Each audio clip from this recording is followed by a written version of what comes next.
Assalamualaikum warahmatullahi wabarakatuh. Berjumpa kembali dengan channel YouTube Supi Satria Perdamaian Abadi. Kali ini kita akan ngobrol dengan Ketua YKASI sebagai narasumber untuk mengungkap misteri-misteri tertinggi. Kali ini kita akan membahas hakikat Supi. Apa itu Supi? Mari saksikan bersama Ketua YKASI di channel YouTube ini.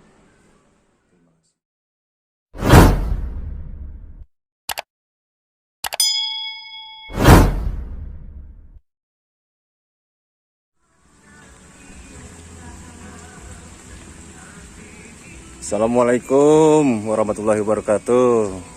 Waalaikumsalam warahmatullahi wabarakatuh. Apa kabar Pak? Kabarnya baik-baik, sehat walafiat. Ya, tetap semangat. Baik, kita ngobrol-ngobrol boleh Pak? Sebentar Pak ya. Boleh. Kita sambil santai. Iya. Begini Pak Misu ya, Pak Misu. Iya Pak. Pak Misu sebagai Ketua YKASI.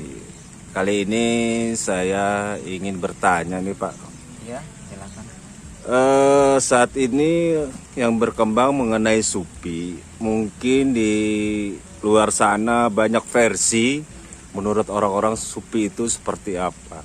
Nah, menurut Ketua YKASI sendiri Supi itu seperti apa Pak? Oke. Coba sedikit akan kita ulas, kita bahas, kita bicarakan, dan kita diskusikan hakikat Sufi menurut Ketua YKASI itu gambarnya seperti apa. Sebenarnya Sufi itu bahasa yang bukan bahasa asing, bahasa yang sudah berkembang cukup lama, dari zaman ke zaman itu sudah dikenal. Banyak sekali masyarakat mengenal masalah Sufi, cuman mengartikan versi yang bermacam-macam. Sebenarnya Sufi itu ya ada kaitannya dengan suka berpikir, suka ngopi, ada kaitannya dengan filosofi. Jadi filosofi itu ilmu yang mempelajari tentang kebenaran hidup dan kehidupan. Nggak jauh dari filosofi,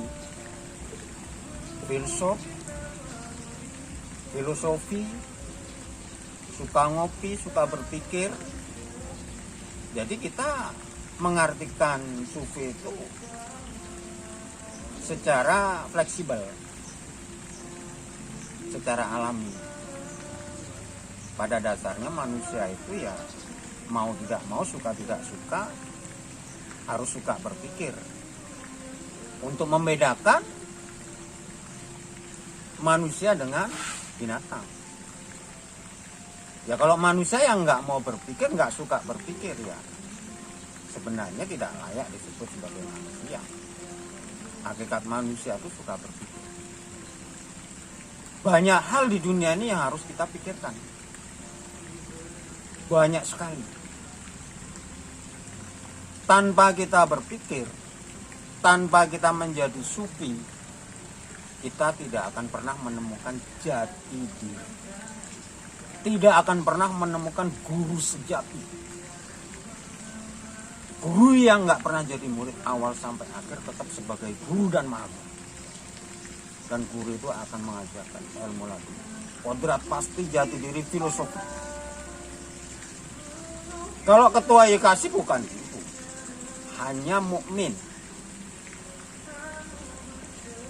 yang menyadari wajib menyampaikan ilmu meskipun satu ayat yang ketua pahami, ketua mengerti, dan ketua bisa. Itu wajib bagi siapapun yang merasa dirinya mukmin, yang merasa dirinya beriman. Wajib hukum. Kalau tidak menyampaikan kebenaran meskipun satu ayat yang dipahami, diketahui, artinya masih belum pantas menyandang kata-kata mukmin. Jadi mukmin itu wajib menyampaikan ilmu meskipun satu ayat yang dipahami, dimengerti, dan dimengerti. Itulah sekilas cuplikan hakikat sufi di lapisan awal, lapisan pemula. Kalau digali ya cukup panjang dan cukup lebar. Nanti bisa kita bahas lebih dalam lagi. Oke Pak, saya mau bertanya nih Pak. Oke. Adakah ciri karakter sufi yang paling menonjol ataupun yang kita ketahui selama ini kan banyak versi. Jadi ciri karakter sufi itu seperti apa menurut Ketua YKASI? Oke. Untuk mengetahui karakter sufi yang identik maksudnya. Jadi yang paling menonjol, paling mudah dimengerti atau mudah dipahami. Kayak apa sih karakter sufi itu? Ya sebenarnya kalau ingin lihat ilmu seseorang, lihatlah cara bicaranya dan apa yang dibicarakan. Yang jelas karakter-karakter kesufian itu ya identik selalu membicarakan kebaikan, saling nasihat menasih dalam kebenaran, menetapi kesabaran. Jadi selalu bicara tentang ketuhanan, tentang moral, tentang pembangunan peradaban. Sebenarnya karakter sufi itu orang yang selalu membicarakan tentang kebaikan, akhlak dan budi pekerti. Kalau orang sudah nggak membicarakan itu, hanya nyombros saja, itu bukan sufi. Membicarakan hal-hal yang nggak berguna, nggak berhikmah, nggak bermakna, itu bukan sufi. Kalau sufi tidak mau rugi, karena nafasnya pun akan berusaha dia ubah menjadi poin ibadah, apalagi perbuatan yang lain. Saya kira ciri karakter sufi itu sekilas kayak begitu. Seperti gambaran pada umumnya Pak, sufi itu katanya suka menyendiri. Apakah seperti itu Pak Ketua? Jadi hakikat sufi itu suka menyendiri bukan berarti tidak bermasyarakat. Ya kalau nggak bermasyarakat, dia ya nggak bisa berkarya, nggak bisa berbuat apa-apa. Itu menyendiri itu dalam arti mawas diri, introspeksi diri,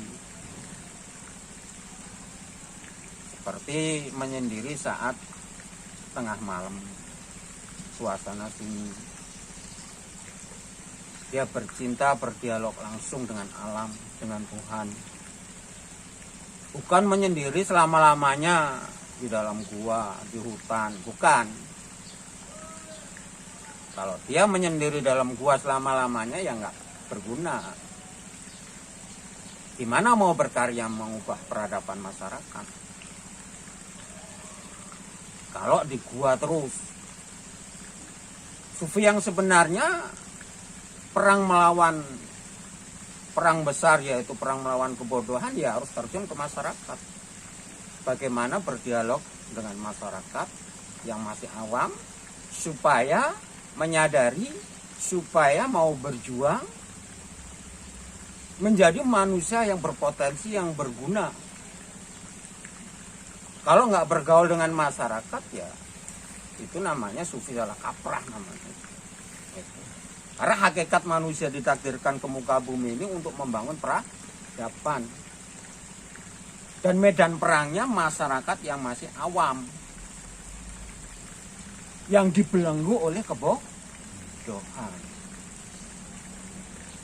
Itulah sekilas masalah perjuangan dan karakter sufi. Lalu perbedaannya Pak, zaman dulu sufi itu kan ya karakternya kita tahu lah, zaman dulu dengan pakaiannya, dengan cara dia menyampaikan. Nah sekarang era modern nih, era modern artinya sebagai sufi modern itu seperti apa, dan perbedaannya seperti apa antara sufi yang dahulu dengan sufi yang sekarang Pak? Oke, hakikatnya sufi zaman dulu, zaman sekarang, zaman yang akan datang itu pada dasarnya sama saja. Sufi itu bisa lahir dari seluruh agama, keyakinan, dan kepercayaan. Jadi dari agama apapun, sufi itu bisa lahir. Dari Islam bisa, dari non-Islam bisa, Jadi manusia-manusia yang menggunakan akal pikirannya supaya menjadi manusia yang berpotensi, manusia yang berguna untuk umat masyarakat. Jadi masalah pakaian itu sebenarnya nggak harus identik, enggak. Sufi itu nggak bisa dilihat dari pakaiannya. Kalau ingin lihat sufi itu dari bicaranya, dari pola pikirnya, dari perbuatannya, bukan dari pakaiannya. Kalau cuman pakaian mah monyet dipakein sufi juga bisa, tapi bicaranya itu yang nggak bisa dibohongi.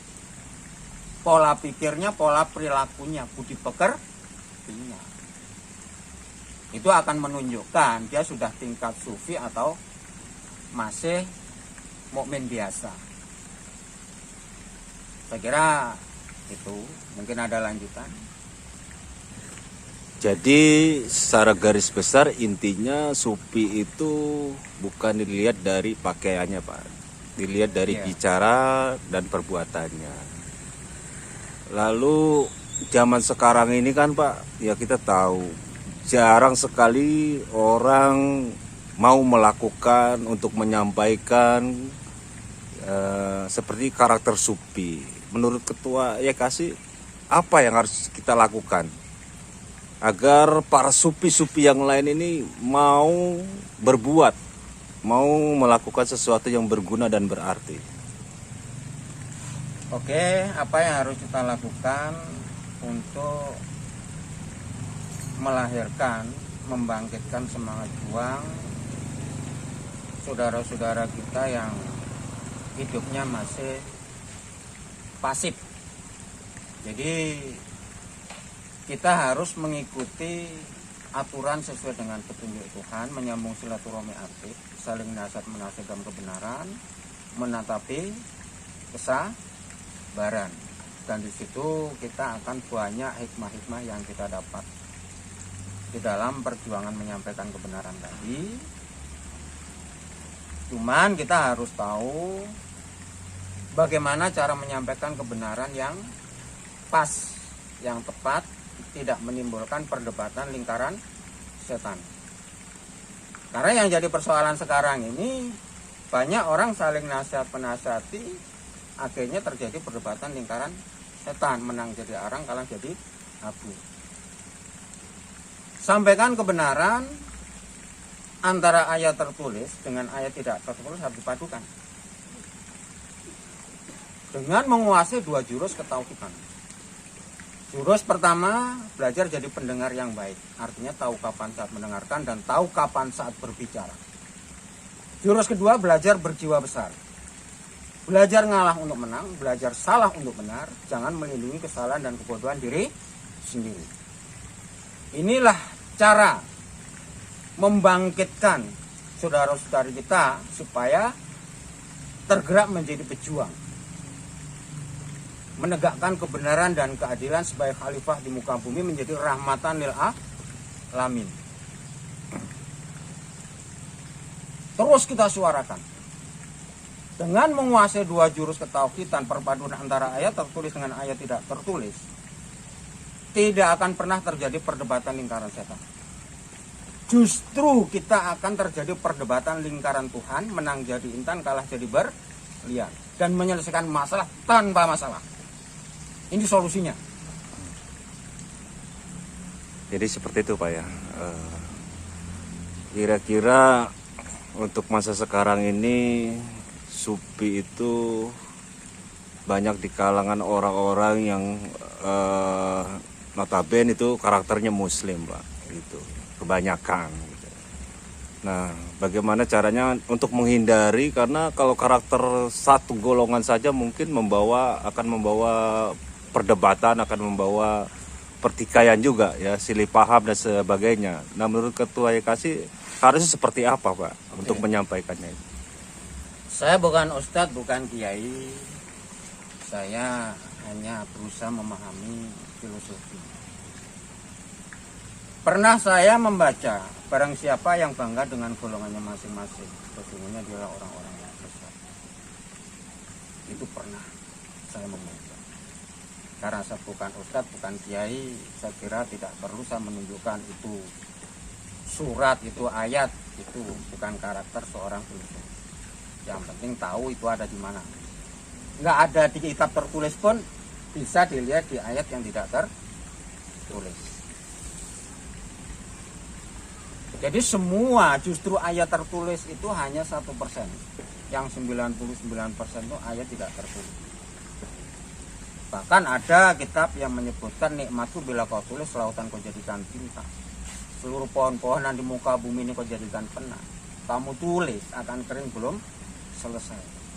Ditambah 7 lautan sekalipun akan kering lagi belum selesai. Jadi ayat tertulis itu sangat sedikit. Sangat-sangat minim.